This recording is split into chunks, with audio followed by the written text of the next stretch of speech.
Assalomu alaykum, men Farhod Ismoilovman. Surxondaryo viloyati Denov tumanidagi ko'p tarmoqli markaziy poliklinika binosidan turib murojaat qilyapman. Hozirda bu bino ham 15-son oilaviy poliklinikasi bo'lgan ekan. Men bir narsaga hayron qolganimki, oldin biz mana shu yerga kelib o'zimizni hududimizga qarashli bo'lgan shifokorlarga uchrashib, tashxis olib davolanib ketardik.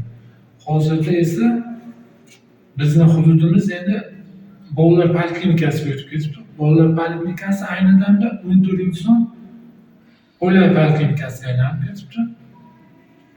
Kecha yerga bordim men. 14-son oilaviy poliklinikaga yerga borsam bir narsa e'tiborimni tortdi.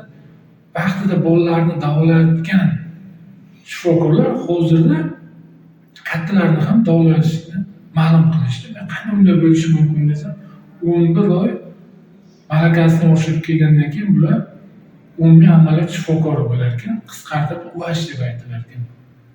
Shu yerda men aytdimki, kattalar kasalligi bo'lib, yosh bolalar kasalligi bo'ladi. Bu umuman ikkovi bo'lak dunyoda yosh bolalarning immuniteti kattalarnikida. Ikkovini aralashtirib bo'lmaydi. U qanday bo'lishi mumkin deb menga savol tug'ildi. Hanuzgacha men bu savolga yechim topganim. Men aytmoqchimanki, bizni davolaydigan doktorlarimizni, ya'ni bizni mahallamizga qaraydigan doktorlarni ham o'sha yerga ko'chirish kerak edi bo'lmasa. Ular necha yildan beri biz mahallamizni biladi, har bitta fuqarosini biladi. Har bitta fuqarosini o doktor ishlagan. Shu bilan birgalikda qadrlash hamshiralar. Ular qolib ketyapti, boshqa odamlarga o'tib ketyapti. Bizni mahallamizni ham bilmaydi, bizni ham bilmaydi.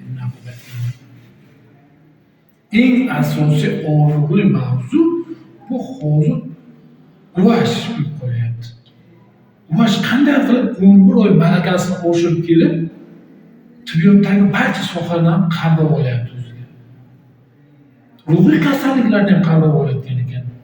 Bu qanchalik haqiqatga to'g'ri keladi? Bu mantiqan to'g'ri kelmaydi. Buni endi bular hozir aytyapti, tajriba sinov deb aytyapti, Turkiyani metodi deyapti. Bu tajriba sinovni mayligina bir tumandan, bir aholidan o'tkazsa bo'lardi. Qariyb 500 ming aholisi bor. Bu yarim million degan. Yarim million aholi bor tumanga ham shunaqa sinov o'tkaziladi. O'zlaring o'ylab ko'ringlar. Doktorlarga ham bir dorini bir odamga jo'natsa, bir ozgina jo'natadi. Qani o'sha dori orqali inson o'zini noxush his qiladimi yo'qmi? Agar his qilmasa, qolganini jo'natadi. Reaksiya degan narsalar bor. Tajriba sinovi mayli yaxshi o'tsa-ki, mayli nursiz oladi. O'tmasa-chi. Shuncha odamning taqdiri nima kechadi? Shu haqda ham o'ylab ko'ring.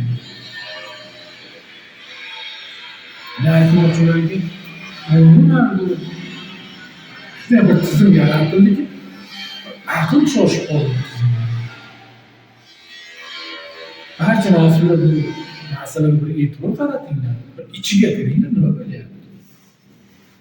Bu boraga bir o'sha meditsinaga taalluqli bir shifokorlarmi yo hukumatning odamlari bir brifing o'tkazsin bo'lmasa.